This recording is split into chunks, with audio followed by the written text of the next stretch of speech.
Hi friends, welcome to my channel. Marriage day ఫంక్షన్లో శ్రావ్య candle వెలిగించగానే అందరూ claps కొడుతూ ఉండగా ఒక్కసారిగా క్యాండిల్ పేలుతుంది. నీకేం కాలేదు కదా అని గౌతమ్ అహల్యని అడుగుతుండగా నాకేం కాలేదు అని అంటూ చుట్టూ చూడగా అక్కడ శ్రావ్య కింద పడిపోయి ఉంటుంది. శ్రావ్య అని అందరూ అడుస్తారు. ఇక గౌతమ్ శ్రావ్యని ఎత్తుకొని హాస్పిటల్కి తీసుకెళ్తారు. ఇక హాస్పిటల్లో స్ట్రెచ్చర్ పై శ్రావ్యాన్ని పడుకోబెట్టి ఐసీయూ వైపు తీసుకెళ్తారు. ఇక ఐసీయూలో డాక్టర్ ట్రీట్మెంట్ చేస్తూ ఉంటుంది. సుభద్ర ఏడుస్తూ అర్జున్తో ఏంటండి ఇది, రోజు రోజుకి మన ఇంట్లో కష్టాలు పెరిగిపోతున్నాయి, రోజు కష్టం వస్తుంది ఏంటండి అని సుభద్ర బాధగా అర్జున్ని అడుగుతుండగా ఏం కాదు, శ్రావ్య బాగానే ఉంటుంది, నువ్వు కూల్గా ఉండు అని ధైర్యం చెప్తూ ఉంటాడు అర్జున్. ట్రీట్మెంట్ జరిగిన తర్వాత శ్రావ్య ఫేస్కి ప్లాస్టర్ వేసి అక్కడి నుంచి బయటికి వస్తుంది.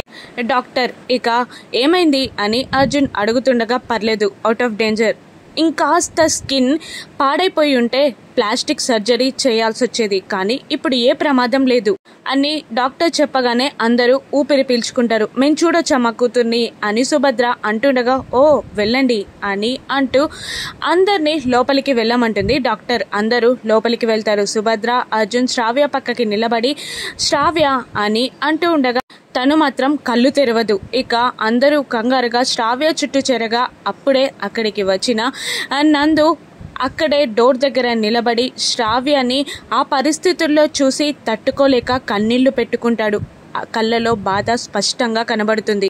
నందుని చూసి అందరూ బయటికి వెళ్ళిపోతూ ఉంటారు. ఇక మెల్లిగా అడుగులో అడుగు వేసుకుంటూ శ్రావ్య బెడ్ దగ్గరికి వస్తూ ఉంటాడు నందు. ఇక అహల్య బయటికి వెళ్తూ లోపలే ఆగిపోయి తలుపు క్లోజ్ చేస్తుంది. ఇక శ్రావ్య దగ్గరికి వచ్చిన నందు శ్రావ్య చేతిని పట్టుకొని ముద్దు పెడుతూ నిన్ను ఇటువంటి పరిస్థితుల్లో చూస్తాననుకోలేదు అని అంటూ ఉండగా వెనకాల నుండి అహల్య ఇప్పుడు శ్రావ్య పైన మీ ప్రేమ కనబడుతుంది నందు గారు, మనసులో శ్రావ్యపై ఇంత ప్రేమ పెట్టుకొని ప్రేమ లేనట్టు ఎలా నటించగలుగుతున్నారు?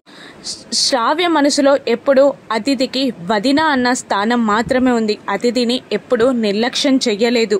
మీరు అతిథికి అన్యాయం జరిగిందని శ్రావ్యని అన్యాయం చెయ్యాలి అనుకుంటున్నారు, కానీ అతిథిలాగే శ్రావ్యకి కూడా అన్యాయం జరిగింది కదా, ఇందులో తన తప్పు లేదు. అతిథి విషయంలో నాది తప్పు, నాకు ఏ శిక్ష వేసినా భరిస్తాను, కానీ శ్రావ్యని మీరు అన్యాయం చేయకూడదు అని అహల్య రెండు చేతులెత్తి నందుని వేడుకుంటూ ఉంటుంది. నందు బాధగానే అక్కడి నుండి బయటికి వెళ్ళిపోతాడు. ఇక యామిని భర్త యామినిని లాక్కొని అర్జున్ మళ్ళీ వస్తాను అంటూ వెళ్ళిపోతాడు. ఇంటికి వచ్చాక యామిని ఏంటి ఎందుకు లాక్కొచ్చారు అని అంటుండగా ఏం చేసావు నువ్వు, ఆ క్యాండిల్లో ఏం పెట్టావు అని అంటుండగా నాకేం తెలుసు, మ్యారేజ్ డే సెలబ్రేట్ చేసుకుంది వాళ్ళు, కేక్ పెట్టింది వాళ్ళు, క్యాండిల్ వెలిగించింది వాళ్ళు, మధ్యలో ఏ సంబంధం లేని నన్నెందుకు నిలదీస్తున్నారు మీరు అని యామిని తన భర్తపై ఫైర్ అవుతుండగా లేదు, నువ్వే ఇదంతా చేశావని నాకు తెలుసు, క్యాండిల్స్ని శ్రావ్య బలవుతుందని తెలియక అతిథికిచ్చింది నువ్వే అని అంటుండగా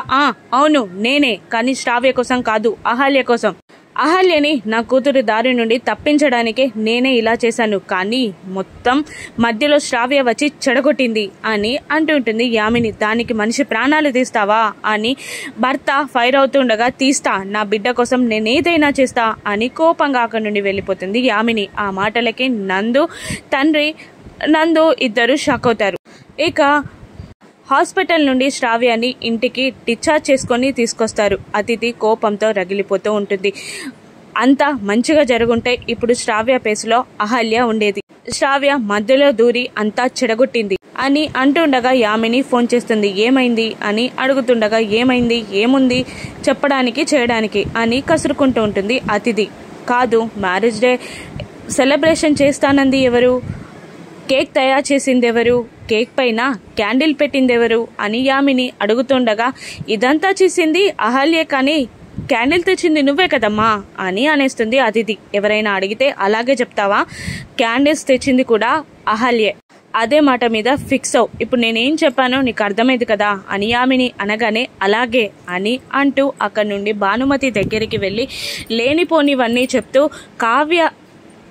కావాలనే శ్రావ్యాన్ని చంపడానికి అహల్య ఈ ప్లాన్ వేసిందని రెచ్చగొట్టడంతో ఇక పరుగున హాల్లోకి వస్తూ ఉంటుంది భానుమతి. అప్పటికే అహల్య శ్రావ్యకి మందులిచ్చి వాటర్ ఇస్తుంది. ఇక అహల్య అని గట్టిగా అరుస్తూ లాగిపెట్టి అహల్యని ఒక్కటి కొడుతుంది భానుమతి. ఇక అహల్య కింద పడిపోగానే అందరూ షాక్ అవుతారు. ఏమైందా నానమ్మ, ఎందుకు కొడుతున్నావు అహల్యని అని అంటుండగా అహల్య లేచి నిలబడుతుంది. మ్యారేజ్ ఏర్పాట్లు చేసింది నువ్వే కదా, కేక్ రెడీ చేసింది నువ్వే, క్యాండిల్ పెట్టింది నువ్వే, ఆ క్యాండిల్లో ఏం పెట్టావు, శ్రావ్యని చంపాలని ఎందుకు చూసావు అని నిలదీస్తూ ఉంటుంది భానుమతి. ఏం మాట్లాడుతున్నావు నానమ్మ అని గౌతమ్ కూడా అంటూ ఉంటాడు. ఇచ్చిన మాట తప్పకూడదని మనిషినే చంపాలని చూస్తావా అని భానుమతి ఫైర్ అవుతూ ఉంటుంది. ఏం మాట్లాడుతున్నావమ్మా అని అర్జున్ కూడా అంటూ ఉండగా, శ్రావ్య నందుల పెళ్లి చెయ్యలేను కాబట్టే ఇది శ్రావ్యని చంపాలని చూస్తుంది. గౌతమ్ అతిథిని పెళ్లి చేసుకుందే శ్రావ్యని నందు చచ్చినా పెళ్లి చేసుకోడు కాబట్టే శ్రావ్యని చంపాలని చూస్తుంది అని ఇదే తన ప్లాన్ అంటూ భానుమతి అహల్యపై ఫైర్ అవుతుంది. ఇంకొక్క క్షణం కూడా నువ్వు ఇక్కడ ఉండడానికి వీల్లేదు అని భానుమతి అంటూ ఉండగా, నేను ప్రాణం పోయినా అటువంటి ఆలోచన చేయను, నాకేమీ తెలీదు అని అహల్య వేడుకుంటూ ఉంటుంది. అప్పుడు అర్జున్ కూడా ఇవన్నీ సెలబ్రేషన్స్లో నార్మలే కదమ్మా, ఎందుకు కావాలనే తను చేసిందన్నట్టు నిందలు వేస్తున్నావు అని అర్జున్ కూడా సపోర్ట్ చేసినా కూడా వీల్లేదు, మీరెవ్వరు చెప్పినా వినను, ఇది ఒక్క క్షణం కూడా నా ఇంట్లో ఉండడానికి వీల్లేదు అని అంటూ అహల్యని మెడ పట్టుకొని బయటికి గెంటేస్తూ ఈడ్చుకెళ్తూ ఉంటుంది భానుమతి.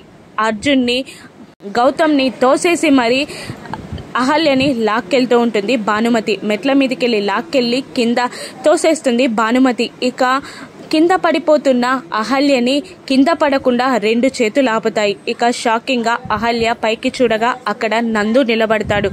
ఇక నందు అహల్యని స్ట్రైట్గా నిలబెడతాడు. వదిలేరా నందు, వదిలే, అది శ్రావ్యని చంపాలని చూసింది అని భానుమతి అరుస్తూ ఉండగా, ఆ క్యాండిల్లో బాంబు పెట్టింది అహల్య కాదు అమ్మమ్మ, మా అమ్మ అని చెప్పేస్తాడు నందు. దాంతో అందరూ షాక్ అవుతారు. నందులో మార్పు నిజమేనా? శ్రావ్యతో పెళ్లికి నందు ఒప్పుకుంటాడా? రాను ఎపిసోడ్స్లో చూద్దాం. Thank you for watching.